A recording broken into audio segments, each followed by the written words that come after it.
Olá a todos e bem-vindos a este nosso estudo.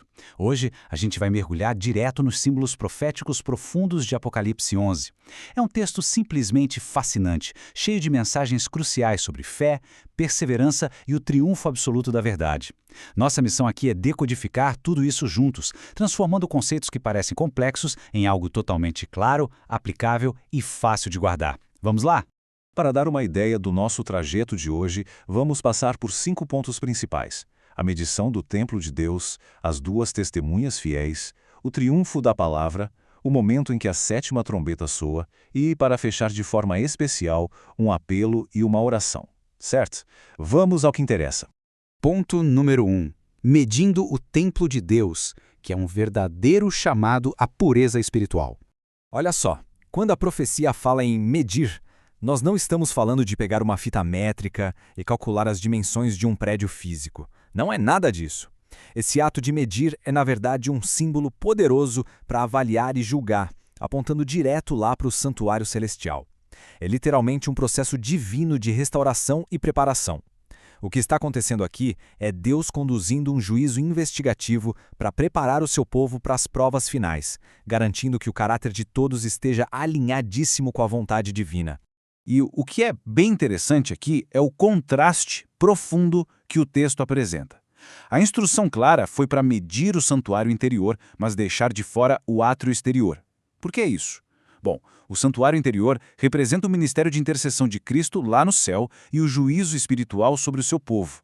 Em contrapartida, o átrio exterior representa a terra. É um espaço que foi entregue aos gentilos para ser pisado durante um período histórico de provações fortíssimas. Então a gente vê uma linha muito clara dividindo o que está espiritualmente protegido e o caos que domina o cenário terreno.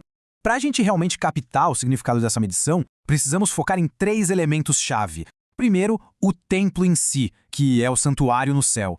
Depois, o altar de incenso, que simboliza a justiça maravilhosa de Cristo intercedendo por nós. E, claro, os adoradores, que são todos aqueles que refletem o caráter de Cristo. Isso traz à tona algo fundamental. A nossa segurança não está construída em muros de pedra de jeito nenhum. Ela está na nossa ligação inquebrável com Jesus. É exatamente a intercessão dele que cobre as nossas falhas e vai aperfeiçoando nosso caráter a cada dia.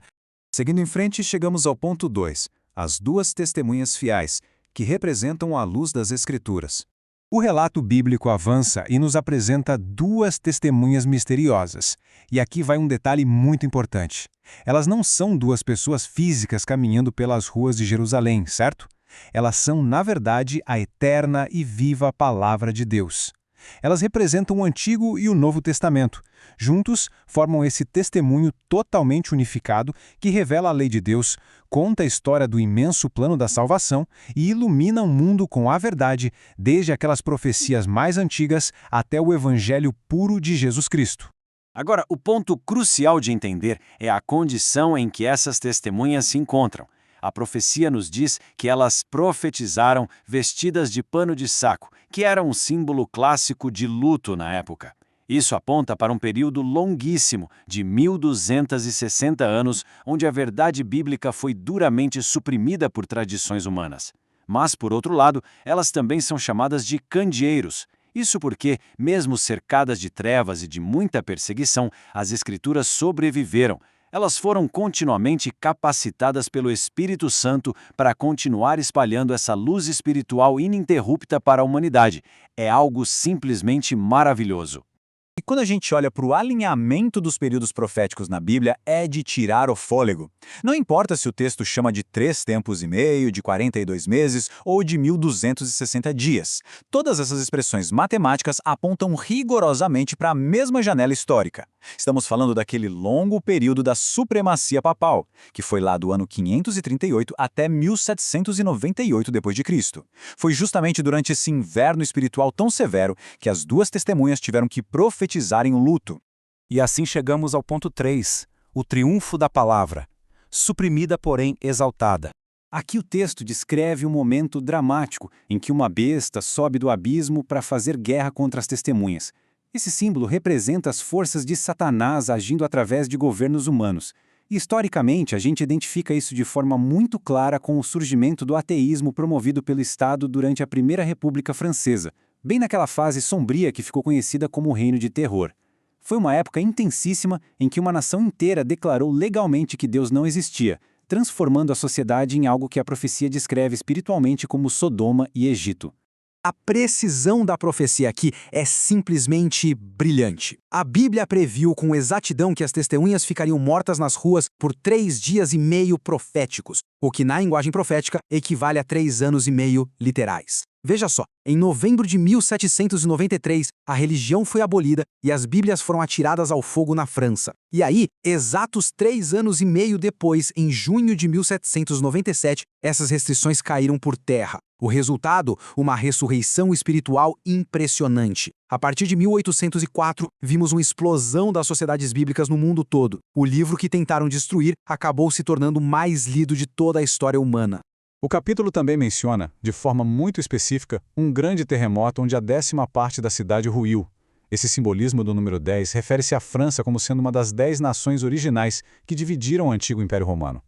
Toda essa convulsão social e o derramamento de sangue assustaram o mundo de um jeito profundo. O terror foi tão chocante que muitas pessoas deixaram o orgulho de lado e, com temor no coração, voltaram a glorificar e a respeitar o nosso Deus e a sua palavra inabalável. Avançando para o nosso ponto 4. A 7ª trombeta soa, anunciando o reino de Cristo. Quando a 7ª trombeta finalmente soa, o coro no céu faz uma proclamação que arrepia, registrada lá em Apocalipse 11, versículo 15. O reino do mundo passou a ser de nosso Senhor e do seu Cristo, e ele reinará pelos séculos dos séculos. Isso é uma afirmação categórica de que não importa o caos que a gente veja aqui embaixo, não importa a perseguição ou o ódio contra as Escrituras na terra, a vitória final e definitiva pertence inteiramente a Jesus. E logo após essa trombeta, o santuário de Deus lá no céu se abre. E adivinha o que João consegue ver? Ele vê a Arca da Aliança. Historicamente, esse evento marca o ano de 1844, que é quando Cristo entra na fase final do seu ministério de intercessão no lugar santíssimo. Ao revelar a Arca, que é exatamente onde repousam os 10 mandamentos, Deus está reafirmando a sua lei como o grande padrão eterno para o juízo final, dando um sinal claríssimo de que a volta de Jesus está mais perto do que nunca. Isso nos leva ao ponto 5. Apelo final e oração. Chegou o momento da nossa resposta espiritual. Como vimos até aqui, Apocalipse 11 é um capítulo riquíssimo que fala sobre a medição do templo de Deus, as 2 testemunhas e o 7º anjo tocando a trombeta. Vamos agora refletir sobre algumas dessas lições e fazer um apelo baseado nesse capítulo. Começando pela nossa reflexão e pelo chamado à fidelidade. O início do capítulo menciona a medição do templo de Deus, o que simboliza um chamado vital à fidelidade e à pureza espiritual. Somos questionados a examinar nossa vida espiritual e nos verificar com os princípios divinos.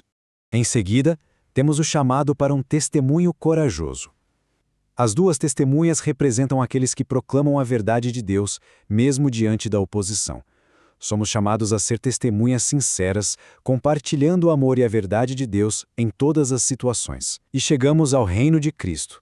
Com o toque da 7ª trombeta, há uma proclamação poderosa. O reino do mundo se tornou do nosso Senhor e do seu Cristo. Isso nos lembra que Jesus está no controle e que seu reino será estabelecido para sempre. Hoje, somos convidados a renovar nosso compromisso com Deus.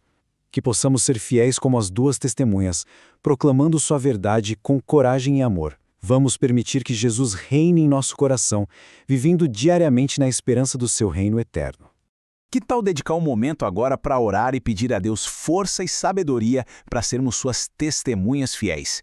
Fechemos nossos olhos.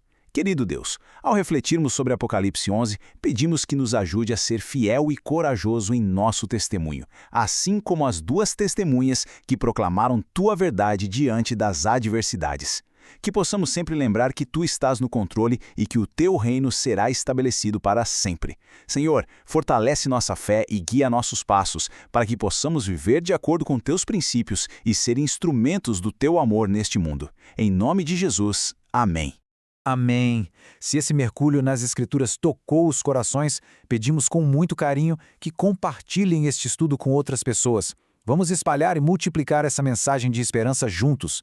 E a grande reflexão que fica para encerrarmos é a seguinte: ao longo desta próxima semana, como a luz dessas 2 testemunhas vai brilhar através das nossas ações diárias, pensemos nisso com carinho. Muito obrigado por acompanhar mais esta apresentação profética e que a verdade eterna guie cada um dos nossos passos.